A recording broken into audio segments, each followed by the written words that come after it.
Hello, I'm Zonal and welcome to the first feature video on the Tech Quest.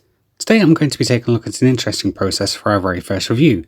It's cheap, has an interesting story, and we're going to run it through its paces in a suite of games.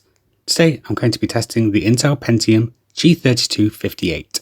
Released around mid-2014, the Pentium G3258, herein referred to as the G3258, is a dual-core 2-thread processor aimed at the budget segment of the market, but there's a little extra to this chip. You see, Intel lock off certain overclocking features behind their K brand processors, which effectively makes overclocking anything cheaper than these K processors pretty redundant. There's no overclocking 40 quid Celerons or Pentiums, so what you see is what you get.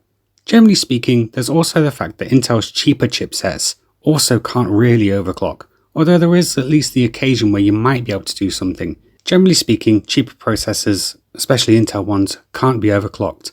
Except this isn't the case with the G3258. Intel released this chip with an unlock multiplier, something out of the ordinary for something this cheap, in homage to the Pentium's 20th anniversary. The Pentium actually has some serious overclocking history, especially Pentium 4s, and this little dual-core G3258 was Intel's way of giving a nod to all of those people who'd done truly ridiculous things with their old Pentiums back in the day. The G3258 got a solid reputation back in the mid-2010s for both its general performance and its overclocking ability. But how does that hold up in 2025? The Pentium G3258 is a 2-core, 2-thread processor clocked in at a speed of 3.2 GHz on the LGA 1150 socket. Featuring 3 megs of L3 cache, this processor would have cost you around £45 or so back on release. Today, I paid just 10p online from Computer Exchange for this processor. I've paid it up with a realistic setup, a cheap Gigabyte H81 board, 16 gigs of DDR3 1333MHz memory, which is the fastest it will support, and top this off with a GeForce GTX 750 Ti, a card that came out at about the same time. Back in 2014, this would have been a great little starter PC. The full specs of the test system are on screen now, and for my testing today I bumped up the G3258 straight to 4GHz on boot from the BIOS without needing to change anything else. Just a few button presses, and I overclocked the system on a cheap aftermarket cooler by nearly 25%. It's not bad, but this Pentium can certainly go much higher on a better board than this. I don't think it's reasonable to expect ultra performance on a processor that costs just 10p today, and in an era of 8-core processors, I've decided to go for playable rather than absolute performance on a game-by-game basis today, rather than expecting 200 FPS in Warzone with it. Anyway, let's get started. Fallout 4, as always, is first up. At 1080p low settings with a forced 30 FPS cap set in RTSS, the 3258 was hit and miss. Average frame rate was 29.8 FPS, but it didn't always feel very consistent. I played the original Fallout 3 on a Pentium D though back in the day, and if I managed that, then this was orders of magnitude better by that yardstick. It was playable, but it's not going to be flawless, and as long as you accept that going in, you'll probably get by just fine. Borderlands 2 was solid. At 1080p and using the game's medium preset locked to 60 FPS, the G3258 managed a great performance, with 57.7 FPS average, with decent enough percentile lows that still kept the game playable when things got busy. I've tested Borderlands 2 extensively on dual cores from both Team Blue and Team Red, and Intel dual cores always seem to perform much better on Borderlands 2 than their AMD counterparts of the time, so its solid performance here actually wasn't a surprise, but it is a great result regardless. What was a surprise, however, was Frostpunk. At 1080p low, the G3258 managed to hold up around the 30 FPS range in my playtime. I did capture bench data in the background, but a loading screen skewed the numbers a little here. But as you can see from the footage itself, it was quite a playable experience, helped by Frostpunk's slower nature due to its genre. Even at 30 FPS, you're still going to have a good time surviving the Frostlands on this decade-old dual-core processor. Dying Light was a mixed bag. At 1080p low, with an uncapped frame rate, the game was too stuttery to really enjoy, and without a frame rate cap, I'd personally say it isn't playable due to its inconsistency, and Dying Light being quite reaction-based. Capping the frame rate to 30 FPS in RTSS did help though, and once we did that we managed an almost but not quite 28.9 FPS average, but with terrible percentile lows that will certainly still impact your experience. Whether this is playable or not is really going to be subjective to each of you, but it wasn't quite where it needed to be for me. Red Dead Redemption 1 was another surprise though, at 1080p and using the game's low preset.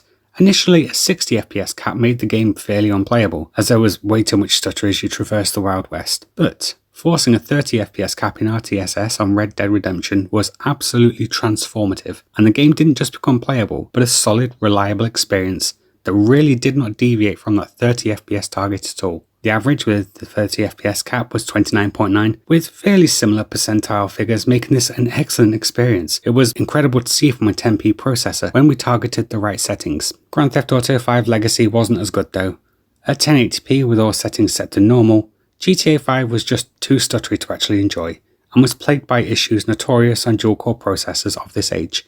Missing textures, popping and displaying roads, all things well known on dual cores from this time, but disappointing nonetheless. Average was 42.7 FPS, but those percentile lows of 0.1 FPS were far too frequent to actually make this playable. Payday 2 is up at 1080p and using the medium preset, force locked 60 FPS. Payday 2 was a good all-rounder. Results were skewed a little by a loading screen again, something I'll be refining in my testing going forward, but Payday 2 mostly stuck to that 60 FPS target, with only occasional dip down into the lowish 50s. I played this on a Pentium G3258 extensively after Payday 2 launched, so this was in line with exactly what I was expecting. It's still a great experience all around, and that's plenty good enough when you're spending this little money though. Left 4 Dead 2 ran absolutely fine. At 1080p and using the high preset locked 60 FPS, Left 4 Dead really did not deviate from those figures with a 59.9 FPS average and excellent percentile lows to ensure that you'll have a smooth experience on the G3258.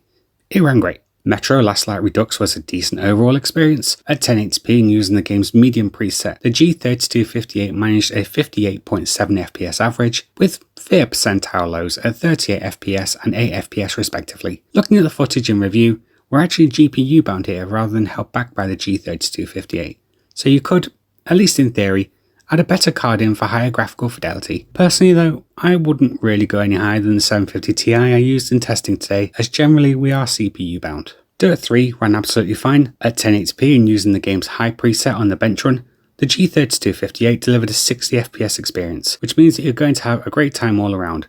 Off-screen testing yielded the same results, although I was distracted by the bird that lives in the tree right outside my window and forgot to start the bench data capture, so you're going to have to take my word for this, I'm afraid. Saints Row 3 was a pleasant surprise. At 1080p and using the game's low preset, the game ran well overall despite so-so percentile lows being recorded. Average was 42 FPS, with percentile figures being 7.8 FPS and 2.2 FPS respectively, but this actually felt a lot smoother to play than those numbers suggest, and I had more than a good enough time revisiting Saints Row 3, and I think that if you have the same kind of hardware, you will too. Sniper Elite 4 also ran pretty great. At 1080p and using the game's inbuilt medium preset, we saw an average frame rate of 43.3 FPS, with excellent percentile lows, 1% at 31.9 and 0.1 at 29.2, resulting in an overall smooth playing, smooth feeling experience that performs well and looks great at the same time. Considering the price of both the G3258 and the GTX 750 Ti today, this is a pretty nice result. Dead Island Definitive was another decent all-arounder. At 1080p and using the game's medium preset, Dead Island achieved an average 45.2 FPS, with percentile figures not being bad either. 30.4 FPS on 1% and 10 FPS exactly on the 0.1%. Dead Island is one of those games that can be a bit hit and miss on older hardware like this, but on this particular hardware, it passed with flying colours, and was more than a good enough experience to play. And finally, Fallout New Vegas. At 1080p and using the game's high preset, New Vegas was, as you would expect, a good performer that kept to that 60 FPS target. As always with Fallout New Vegas, and something I've spoke about extensively, new areas would cause a little stutter which threw out the data. In my playtime, it ran exactly as I'd have expected overall. And that's a wrap.